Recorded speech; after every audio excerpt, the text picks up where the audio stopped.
कथेचं शीर्षक आहे दुमडल्या ओठांचा भिकारी. रात्रीची अगदी अंथरुणावर अंग टाकण्याची वेळ. अशावेळी जर घराची घंटा वाजली तर कितीही शांत कर्तव्यदक्ष माणूस असला तरी थोडा का होईना चिडल्याशिवाय राहील का? मनातल्या मनात अशा अवेळी येणाऱ्या व्यक्तीला लाखोली वाहून मी उठून बसतो न बसतो, तोच माझी पत्नी खोलीत येत मला म्हणाली, एखादा रोगी आलेला दिसतोय.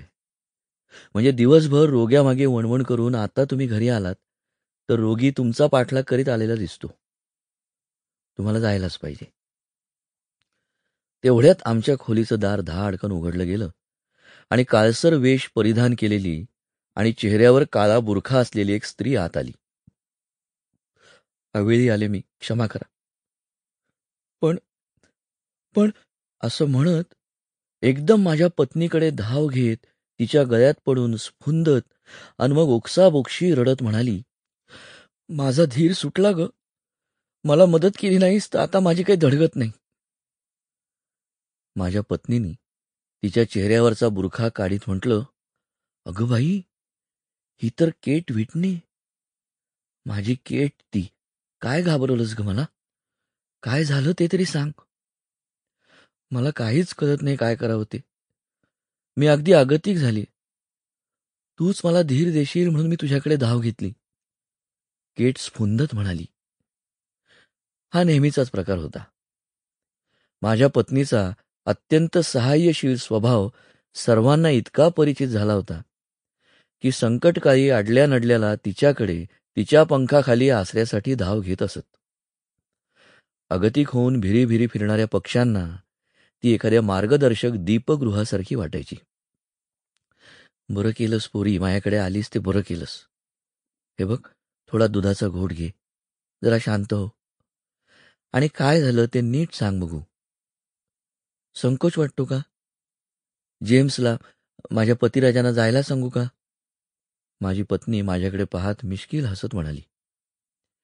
केटची हकीकत ऐकायला मी उत्सुक आहे हे तिला कळलं होतं म्हणून ती मला डिवचण्यासाठी म्हणाली, नाही नाही, डॉक्टरांच्या सल्ल्याची तर मला फार जरुरी आहे. त्यांच्या मदतीशिवाय माझा ईसा, माझे आफीणबाज पतिराज कसे परत मिळतील? 2 दिवस त्यांचा घरी पत्ता नाही. त्यांचं काही बरं वाईट तर झालं नाही ना, या कल्पनेने माझ्या मनाचा थरकाप उडालाय. केट काकुळतीनं म्हणाली. केट आपल्या आफीणबाज नवऱ्याबद्दल काही पहिल्यांदाच बोलत नव्हती आमच्यापाशी. डॉक्टर म्हणून माझ्याशी आणि मैत्रीण म्हणून माझ्या पत्नीशी ती अनेक वेळा या विषयावर बोलली होती. आम्ही तिची कशीबशी समजूत घातली. तिचा नवरा कुठे होता हे तिला माहीत होते की नाही, त्याला परत आणणे आम्हाला शक्य होईल की नाही, त्याला कोणत्या अवस्थेत मला आणावं लागेल, 2 दिवस तो आला नाही म्हणजे त्याचे झालं तरी काय, अशा अनेक प्रश्नांनी माझ्या मनात कल्लोळ केला. ईसा व्हिटने हा सेंट जॉर्जच्या थिओलॉजिकल कॉलेजच्या प्राचार्याचा धाकटा भाऊ होता. चांगल्या घरातून आलेल्या या माणसाला अफूचं व्यसन कसं लागलं कोणाला माहीत. मला असं वाटतं की डी क्विन्सीच्या स्वप्न आणि संवेदना यावरील भाष्याने भारून जाऊन त्यांनी तंबाखूबरोबर अफूही ओढायला सुरुवात केली.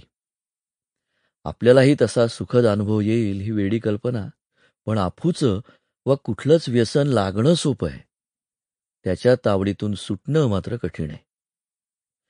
आणि मग मात्र अफीणबाज माणूस हा त्याच्या मित्रांना आणि आप्तेष्टांना एक घृणास्पद विषय होऊन बसतो.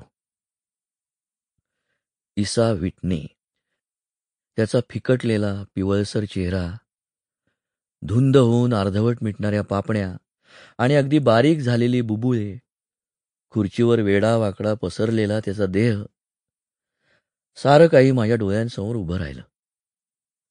एका उच्च कुलीन सद्वृत्त माणसाची व्यसनाने केलेली दुर्दशा माझ्या डोळ्यांसमोर उभी राहिली आणि मी मनातल्या मनात म्हटले, या अफीणबाजाला आम्ही शोधू तरी कुठे? केटनी जणू काही माझ्या प्रश्नालाच उत्तर दिलं.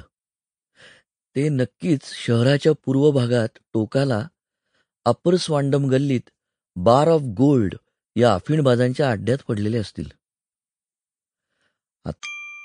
Sample complete. Ready to continue?